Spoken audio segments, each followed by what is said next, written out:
पिछले दिनों hanta virus को लेकर दुनिया में एक पैनिक सी बनी रही। दरअसल हुआ यह था कि 1 अप्रैल 2026 को अर्जेंटीना के अशुआया शहर से एक MV हॉन्डियस नाम का एक नीदरलैंड का एक लग्जरी क्रूज शिप सेल होता है, जिसमें तकरीबन 22 कंट्रीज़ के 150 मुसाफिर और 60 क्रू मेंबर सवार थे, जिन्हें 10 आइसलैंड की अपनी यात्रा 35 दिन में पूरी करनी थी। 6 अप्रैल को एक 70 साल के डच पैसेंजर को बुखार आता है, मसल्स पेन होता है, कुछ एब्डोमिनल डिस्टर्ब होता है, पेट में तकलीफ होती है और 7 अप्रैल को उसकी ये तकलीफ बढ़ जाती है और आगे चलकर 11 अप्रैल को उसकी ऑन बोर्ड यानी शिप पे ही मौत हो जाती है। ये शिप आगे बढ़ता है और 23 अप्रैल को ब्रिटिश ऑक्युपाइड आइसलैंड जो है सेंट हेलिना में रुकता है और यहाँ कुछ पैसेंजर उतर जाते हैं, जिसमें कि वो 10 पैसेंजर की वाइफ भी शामिल थी और एक जर्मन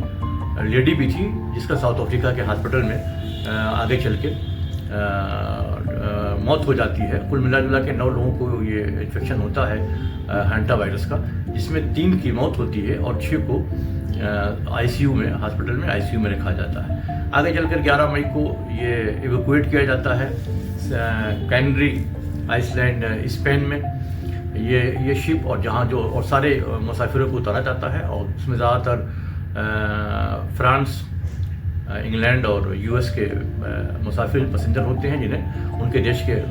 प्लेन आके ले जाते हैं और इन लोगों को क्वारंटीन किया जाता है और सेल्फ आइसोलेशन में कुछ लोगों को भेज दिया जाता है। आगे बाद में एक US के मिलिट्री हॉस्पिटल में एक पेशेंट में कुछ सिम्टम पाए जाते हैं, लेकिन बाद में टेस्ट पे नेगेटिव पाया था। इस तरह से फ्रांस में भी और मैड्रिड में भी कुछ सिम्टम पेशेंट में पाए गए, लेकिन आगे चलकर सब नेगेटिव निकले। दरअसल हंटा वायरस है क्या, 1951 से लेकर 1954 तक कोरिया में जब कोरियन वार हुई थी तो उसमें यूनाइटेड नेशन ने 3200 सोल्जर्स का एक ट्रुप भेजा था, जो नॉर्दर्न साउथ कोरिया के एक नदी है हंटन नदी, उसके पास इनके रुकने का इंतजाम किया था। तो इन सोल्जर्स में कुछ दिनों के बाद कुछ इन्फेक्शन फैला था, जिसमें तेज़ बुखार और हेमोरेजिक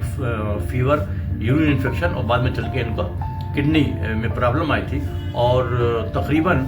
10 से 15% लोग यानी तकरीबन 350 सोल्जर्स उसमें मारे गए थे। तो कोरियन गवर्नमेंट ने इस चीज़ को बहुत सीरियसली लिया था। फिर बाद में 1976 तक इस पर रिसर्च मान रही और वहाँ के जो टॉप मोस्ट वीरोलॉजिस्ट थे डॉक्टर हो वैंग ली, उन्होंने ये अंदाज़ा लगाया कि ये जो वायरस से जो मौतें हुई हैं ये रोडेंट की वजह से हुई हैं और ये नदी के पास आसपास जो है ये रोडेंट्स पाए जाते हैं। 1978 में स्ट्रिप फील्ड माउस में इस तरह के वायरसेस पाए गए, इसीलिए इसका नाम जो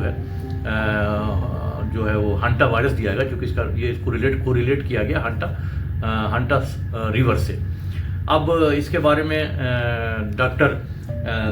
गुस्टावो पेल्सियोस, जो कि US में हंटा वायरस के एक्सपर्ट माने जाते हैं और आप प्रोफेसर हैं इकान स्कूल ऑफ मेडिसिन